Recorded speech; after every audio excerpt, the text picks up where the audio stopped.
We'll be getting to various regions, Ashanti region, Western region, OT region, and the Northern region to get some updates on school infections. But let me bring you up to speed as to where we stand with our case count. Ghana's COVID-19 case count has increased by 264 cases, bringing the total to 25,252. While the number of deaths remain at 139, the number of recoveries and discharges are now 21,391.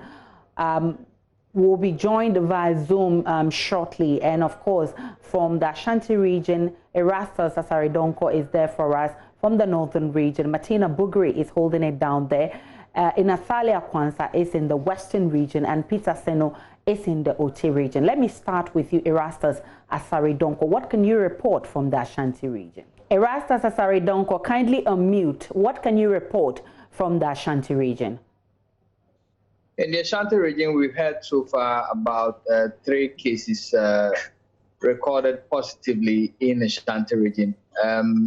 Official figures have not really come up yet concerning the infections, but occasionally we've been hearing of infections in some schools which have not been confirmed. We get to the regional health authorities and they say those are not official information that they can lay hands to. So we've been having, reported cases, parents who are reporting to our end that they've heard that there are cases in their schools and that they want us to check them out. But as of now, we've not had official figures coming in from regional health authorities on actual reported cases or confirmed COVID-19 cases in the various senior high schools. You've also been engaging the student who died on the KNUST Senior High School campus. What have they been telling you?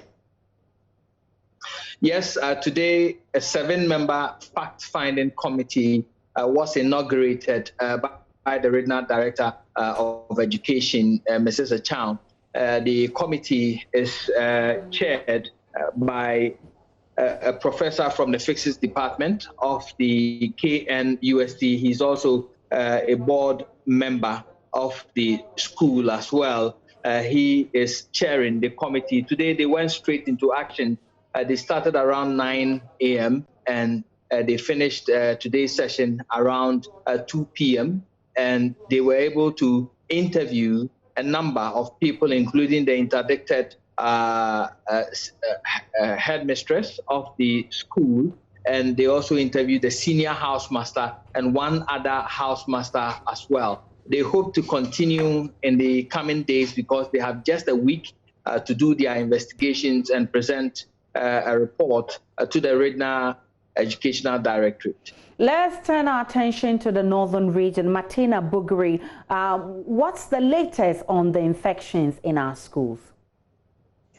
I spoke with the regional director of the Ghana Health Service, Dr. Eliza, and he says that samples have been taken from some students in some of the senior high schools for testing.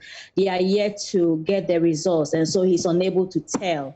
He had a challenge because his own office, they had taking samples, and so they were not going to the office. So he said it was not safe for me to come for an interview to get the details. But what he could say was that, yes, some samples have been taken in some schools. It means that it's not just one school and not just one district. He says depending on the district. So we have districts, samples have been taken in some schools in several districts of the region. Now, let me bring in Inathalia Kwanzaa from the Western region. Inathalia, bring us up to speed as to how the situation looks like in the Western region. Yes, Aisha. So we still have some schools who are waiting for their cases to be confirmed. So when you go to the Archbishop Water Girls, we have 1 confirmed case out of 4 suspected cases. And then the Adembra Senior High School, we have 2 confirmed out of 4 cases. At DM and Hantaman, we have 1 confirmed case out of 5 suspected cases. When you go to St. John Senior High Schools, for instance, there has been 2 suspected cases, and we only know of 1 which has been confirmed. And then GSTS is also having 3 suspected cases. For now, the Education Directorate is waiting for the rest to be confirmed. The students who have been affected, or schools who have been affected one way or the other, have been going through some counseling sections. Parents have been told to stay calm because authorities are on top of issues. And Peter Seno is also in the OT region. He's also been monitoring the cases over there. Peter, what can you report from the OT region? Since the announcement at the press this morning, we have been doing our checks. At least I've contacted leadership in 4 out of the 8 districts in the OT region. They have categorically denied knowledge of in their districts, except for the regional health directorate to still refer us back to Accra as our data source, and that if you have anything, we should contact Accra for details.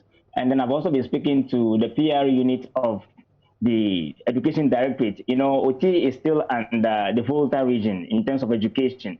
And so they are also denying knowledge of any such report in the region. And then they are telling us that they are yet to receive any official communication from Accra with regard to that in the OT region. But so far, we don't have the name of the school, the district, and even the town as we speak, Aisha.